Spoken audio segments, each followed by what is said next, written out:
اقرأ أخيا ورتل القرآن اصبح بصوتك اسمع الأكوان اقرأ كلام الله. You must learn to negate shirk. These are some basic premises I'm setting up the stage for. The ayat continue to run. Then Isa is born, the ayat continue to run. Then Allah says, he stops. The story stops. He says, ذَلِكَ عِيسَى بْنُ مَرْيَمْ قَوْلُ الْحَقَّ الَّذِي فِيهِ يَمْتَرُونَ Una. Everything was now switch to Una. مَا كَانَ لِلَّهِ أَنْ يَكُونَ لَهُ عَبْدًا إِذَا قَالَ لَهُ كُنْ فَيَكُونَ فيكون صراط مستقيم من مشهد يوم عظيم إلينا يرجعون. Rhyme scheme changed. In. The rhyme, even if you don't know Arabic and you're listening to Surat Maryam, you'll notice what just happened. Everything was rhyming. It was so musical, so rhythmic, and all of a sudden the pattern broke. You know, in modern literature, you have the concept of the footnote. You put a little one, and you go at the bottom of the page and say, read this before you go to the next paragraph. Okay? The Arabic listener, Quran instilled the footnote by this change of rhyme scheme. And now you can continue with the paragraph. How do I know the original paragraph is continuing? The original rhyme scheme returned. But interesting, where did it return? وَاذْكُرْ فِي الْكِتَابِ إِبْرَاهِيمَ إِنَّهُ كَانَ صِدِّيقًا نَبِيًّا. Next time, after this break. Ibrahim represents what? Alayhi salam. Abu Tawheed, father of Tawheed.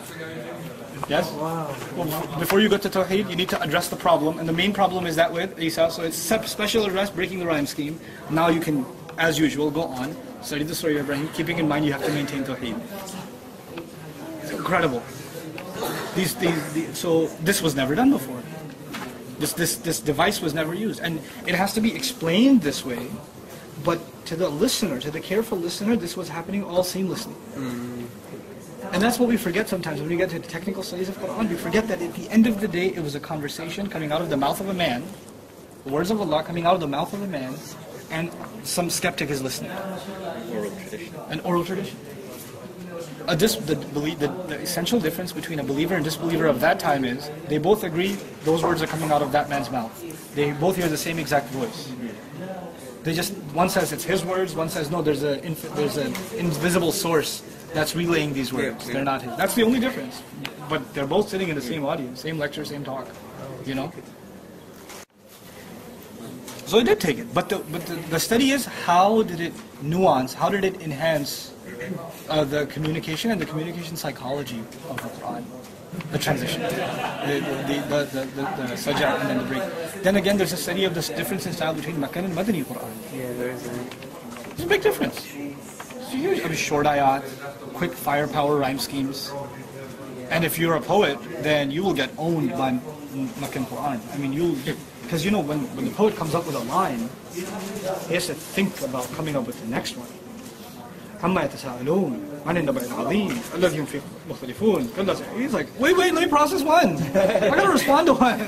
He's just getting slapped around with like ayah after ayah. And they're each like epic after epic after epic. And he's just like, I can't do this. This is way too much. How much did you prepare for this? Because they used to leave the city to come up with some masterpiece that they're going to come impress their audiences with. It's just one after the other is dropping. So it was like an uncontested defeat of poetry, because the amount of creative juice it takes to come up with something.